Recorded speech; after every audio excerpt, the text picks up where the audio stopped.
Kembali merenungkan firman Tuhan dalam masa kita memperingati hari Paskah, ya. Jadi sesudah Paskah, minggu-minggu di mana kita merefleksikan makna kebangkitan Kristus dalam kehidupan kita.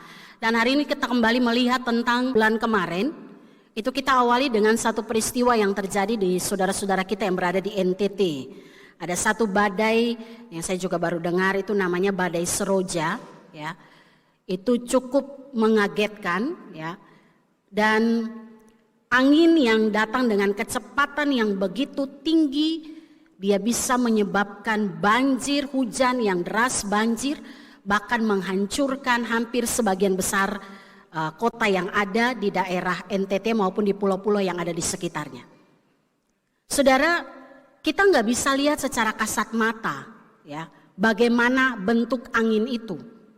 Kalau mungkin saudara nonton di televisi, cuman diperlihatkan pergerakan badai Seroja itu, tapi secara kasat mata kita nggak pernah lihat angin itu seperti apa. Kita hanya bisa merasakan dampaknya atau efek yang ditimbulkan angin itu. Kalau angin itu kencang, maka akan terjadi sesuatu. Ya. Saudara, kalau kita coba refleksikan, kita analogikan itu dalam iman kita, hubungan kita dengan Tuhan, maka kita juga bisa katakan, saudara dan saya tidak pernah melihat Tuhan. Firman Tuhan tadi juga katakan demikian. Kita tidak pernah melihat Allah secara kasat mata. Karena firman Tuhan katakan Allah adalah roh. Kita mengenal Allah dalam pribadi Yesus secara langsung sebagai manusia. Tapi Allah Bapa, ya, Allah sesungguhnya adalah roh yang tidak dapat kita lihat dengan mata kita. Hari ini, saat ini. Tapi kita tahu bahwa kita bisa merasakan dampak kehadiran Allah. Itu melalui sebuah gaya hidup yang namanya mengasihi. Dari kasihlah kita bisa mengenal kehadiran Allah di dalam kehidupan kita. Firman Tuhan tadi dalam ayat 16 bagian B katakan Allah adalah kasih. Artinya saudara, kalau kita hidup dalam kasih, kita hidup dalam saling mengasihi gaya hidup kita, maka kita akan tahu, kita punya satu kepastian bahwa kalau kita ada di dalam hidup mengasihi, Allah ada di dalam kita. Karena definisinya katakan tadi adalah Allah adalah kasih. Berarti sebaliknya dong, kalau kita tidak hidup dalam kasih, kita tidak hidup dalam gaya hidup saling mengasihi, Allah tidak ada di dalam kita. Saudara, konsep kasih yang sejati dari Allah ini kita lihat secara jelas dalam diri Yesus Kristus, Allah yang menjadi manusia. Ya, Yesus menunjukkan secara langsung, Allah menunjukkan secara langsung bagaimana konsep kasih. Jadi bukan sekedar sebuah tesis yang turun dari sorga, ya. Tuhan kasih dalam bentuk apa yang bisa kita baca, tetapi secara langsung nyata dalam diri Yesus Kristus. Tuhan tunjukkan apa itu kasih yang sesungguhnya dan bagaimana hidup saling mengasihi, di mana Yesus teladankan itu kepada kita. Bagaimana dalam hidup Yesus mengasihi Bapanya dan dia mengasihi sesama manusia. Oleh karena itu saudara, pada bagian ini ketika kita mengatakan bahwa kita adalah pengikut Kristus, ya, maka pengakuan ini harus termanifestasi. Dari Matius 22, itulah hukum yang terutama dan yang pertama.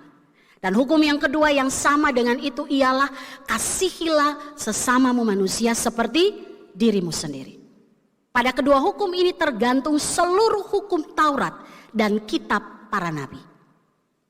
Saudara, dasar ini Yesus letakkan kepada kita tidak sekedar sebuah perkataan yang diucapkan, tapi itu ditunjukkan di dalam gaya hidup Tuhan Yesus. Dan kalau kita baca perikop kita 1 Yohanes 4 ayat 7 sampai 21, perikop tentang Allah adalah kasih. Ada 3 hal penting yang bisa kita pelajari pagi hari ini. Ya, ketika bicara tentang kasih atau mengasihi Allah, bagaimana kasih Allah itu sempurna di dalam hidup kita, maka ada 3 hal yang perlu kita refleksikan. Yang pertama, mengasihi Allah, kalau kita katakan kita mengasihi Allah, manifestasinya atau wujudnya itu terlihat dengan kita mengenal Allah. Tidak sekedar mengenal tentang Allah, tetapi mengenal Allah.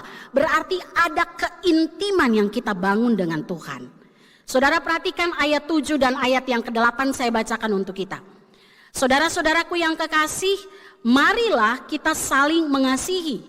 Sebab kasih itu berasal dari Allah, dan setiap orang yang mengasihi lahir dari Allah dan mengenal Allah. Ayat 8, barang siapa tidak mengasihi, ia tidak mengenal Allah, sebab Allah adalah kasih. Saudara, ayat ini mau katakan hakikat Allah itu adalah kasih. Maka ketika Allah adalah kasih, tindakannya pun adalah pasti tindakan kasih. Enggak ada dalam kamus dikatakan Allah adalah kasih tapi tindakannya membenci. Itu enggak ada. Makanya saudara, berulang kali kita diingatkan oleh firman Tuhan. Semua yang terjadi dalam hidup kita, seizin Tuhan itu semua baik adanya. Amin ya.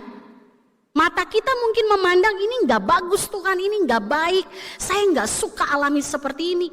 Tapi kalau kita hidup dalam iman kepada Allah yang adalah kasih, imanilah semua yang terjadi adalah proses yang sedang Tuhan buat untuk kebaikan kita. Karena ia adalah kasih, tindakannya pun pasti tindakan kasih. Tidak ada rancangan Allah yang membenci hidup kita. Tidak ada rancangan Allah yang akan menyakiti kehidupan kita. Saudara, kalau kita katakan mengasihi Allah, maka dikatakan tadi pertama, kita benar-benar mengenal Allah. Dan kita ngerti konsep kasihnya Allah.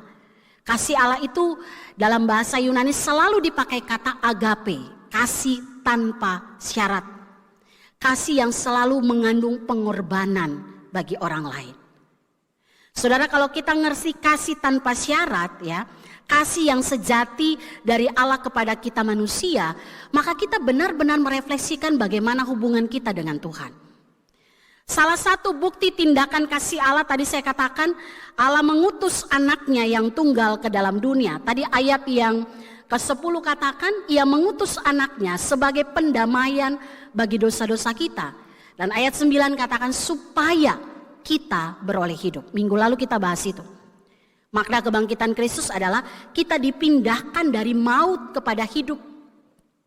Kalau suruh pilih saja, disuruh memilih, orang akan pilih hidup, gak ada yang mau pilih maut. Tapi kita tidak sadar, kita itu hakikatnya ya, ketika jatuh dalam dosa, hukumannya maut. Tapi Tuhan pindahkan kita untuk memiliki yang memang sebagai manusia, saudara, saya bisa katakan memang kalau ukuran kita manusia, kita gak mungkin mampu mengenal Allah dengan benar. Siapa sih yang bisa mengenal Allah dengan sempurna? Siapa sih yang bisa mengenal Allah secara keseluruhan? Ibaratnya kita mengenal Allah itu seperti kita mengambil satu gelas air dari laut lalu kita bilang ini Allah, padahal besar, melebihi cara berpikir kita. Tidak ada satu orang pun di dunia ini yang bisa mengenal Allah dengan sempurna. Kita hanya bisa mengenal Allah sejauh Dia membuka dirinya untuk kita. Dan kalau kita baca Alkitab, kita lihat Allah menyatakan diri secara khusus melalui firman-Nya, melalui firman yang menjadi manusia, yaitu di dalam Yesus Kristus. Makanya ketika kita mau belajar mengasihi, belajarlah dari kehidupan Kristus. Itu satu-satunya teladan yang tidak bisa terbandingkan dengan siapapun dan apapun. Yesus adalah teladan bagaimana kita belajar hidup di dalam kasih. Karena kasih Yesus itu Dia berikan sampai terluka. Ya, saudara baca buku, satu buku yang judul Mencintai Sampai Terluka itu kalau kita baca buku itu, ya punya Pak Julianto Simanjuntak, itu menitikan air mata. Karena belum ada orang yang mencintai sampai terluka selain Allah di dalam Yesus. Tapi kalau kita hidup dalam iman kepada Kristus, gaya hidup itu harus menjadi gaya hidup kita. Kita mencintai sampai kita terluka. Dan itu tidak, standar kasihnya itu tidak berubah. Tadi pagi saya ngajar anak-anak sekolah minggu secara online. Temanya itu tentang murid yang mengasihi. Ya. Lalu dikatakan, Yesus tanya sama Simon Petrus 3 kali. Simon anak Yohanes, apakah engkau mengasihi aku? Simon jawab, Tuhan, aku mengasihi engkau. 2 kali dia tanya, Simon masih sayang saya? Masih Tuhan, Tuhan tahu saya sayang Tuhan. Waktu 3 kali dia nangis karena dia tahu untuk mencintai, mengasihi Tuhan dengan standar kasihnya dia tidak mampu. Selain dia mengalami kasih Tuhan, baru dia bisa lakukan itu. Makanya Tuhan katakan, bukti kamu mengasihiku adalah gembalakanlah domba-dombaku. Melayani, melakukan hal yang terbaik bagi orang lain. Nah saudara, oleh karena itu ketika kita mau belajar mengenal Allah yang adalah kasih, belajarlah dari Kristus. Yesus sepanjang perjalanan pelayanannya tetap berpegang pada kebenaran. Berespon benar di tengah situasi yang tidak benar. Dan kalau kita katakan kita mengenal Allah, kita tahu apa tindakan Tuhan ketika dia berada dalam situasi-situasi genting di dalam hidupnya. Itulah tindakan kasih. Tuhan gak pernah kepahitan, Tuhan gak pernah sakit hati, tapi Tuhan tetap mencintai meskipun terluka. Dan itulah tindakan yang sedang dia teladankan dalam hidup kita.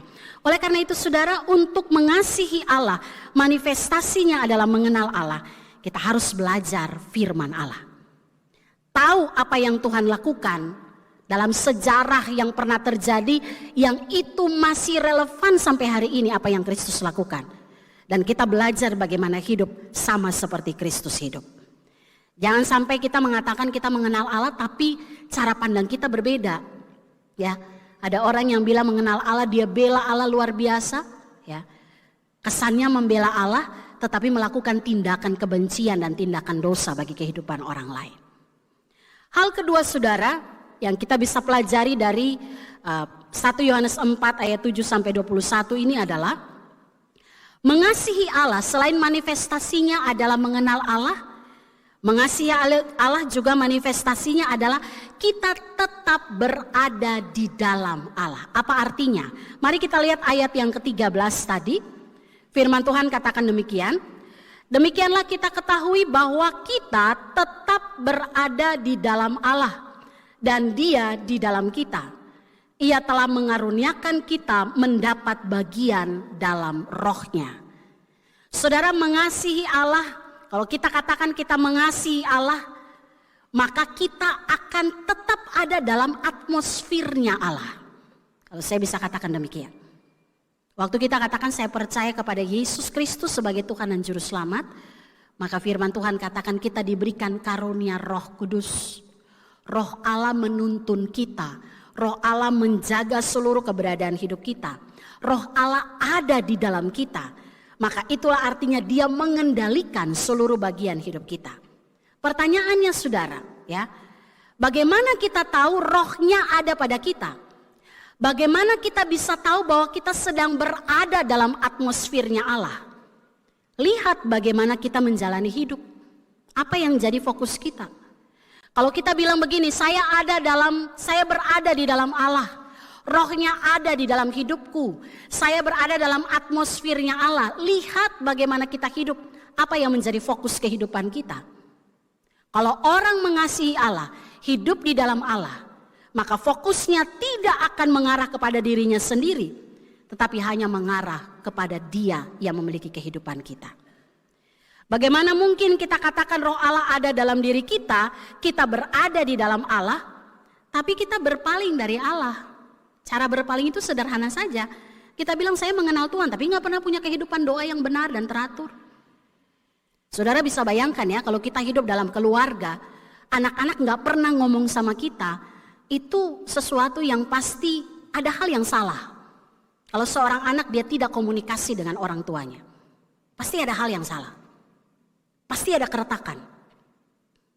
Nah, hal yang sama dalam hubungan kita dengan Tuhan.